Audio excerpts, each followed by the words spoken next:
एक महात्मा जी थे, तो उनके यहाँ एक व्यक्ति गया, तो बढ़िया भोजन बना। तो उस व्यक्ति ने कहा कि देखो बढ़िया भोजन खा रहे हो, मज़ा कर रहे हो, कह रहे हो कि हम त्याग किए हैं। उन्होंने कुछ नहीं बोला।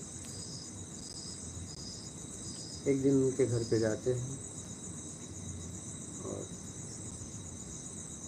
कहते हैं कि तुम इतने दिन बाद मर जाओगे, और पूरा भरोसा दिला देते हैं। क्या?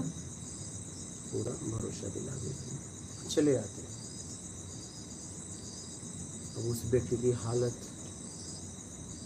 वो तड़पते, क्योंकि फाइनली है, वो जाके अपने लोगों से माफिया मांगता है, तड़प तड़प के जीता है एक एक दिन। सारे शुभ शुभ, उसके घर वाले भी खूब बढ़िया बढ़िया भोजन बनाते हैं, जा रहा है तो खा ले जाते जाते, लेकिन वो उसे क्या खाए। अब आखिरी दिन महात्मा जी आते हैं, कहते हैं बेटा इतने दिन कैसे जिए? बोले क्या जीऊं, न कुछ अच्छा ही नहीं लग रहा है। तो बोले बेटा मेरी हालत यही है। कुछ अच्छा ही नहीं लग रहा मुझे। तुम्हें लग रहा है, मतलब तुम्हें पता चल गया, तो तुम देखो सब तुम्हारे पास है, लेकिन तुम उसमें लिप्त ही नहीं हो।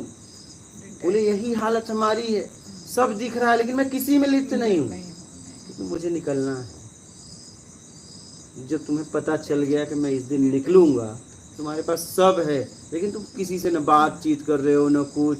उसने कहा कि इतने दिनों में तो मेरी बातचीत भी अब नहीं हो रही है, बस यही क्षमा याचना कर रहा हूँ कि मैं जा रहा हूँ, कोई गलती किया हो तो क्षमा करना। मैं तो दिन जैसे जैसे दिन आ रहे वैसे वैसे कपकपी हो रही है, कुछ अच्छा नहीं लग रहा है। बोले इसी तरीके से हम जीते हैं, लेकिन तुम मरोगे नहीं, घबराओ मत। ये तो मैंने ऐसे ही कह दिया था तुम। अब मैं जा रहा हूँ।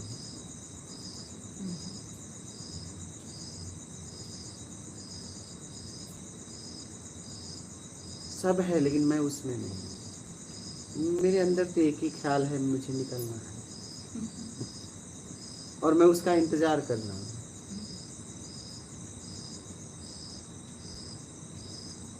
ये कहानी समझ में आई? डिटैचमेंट, लिप्त हुई, लिप्त नहीं हुआ, कुछ भी होने दो। निकलना है, क्या लिप्त रहूंगा?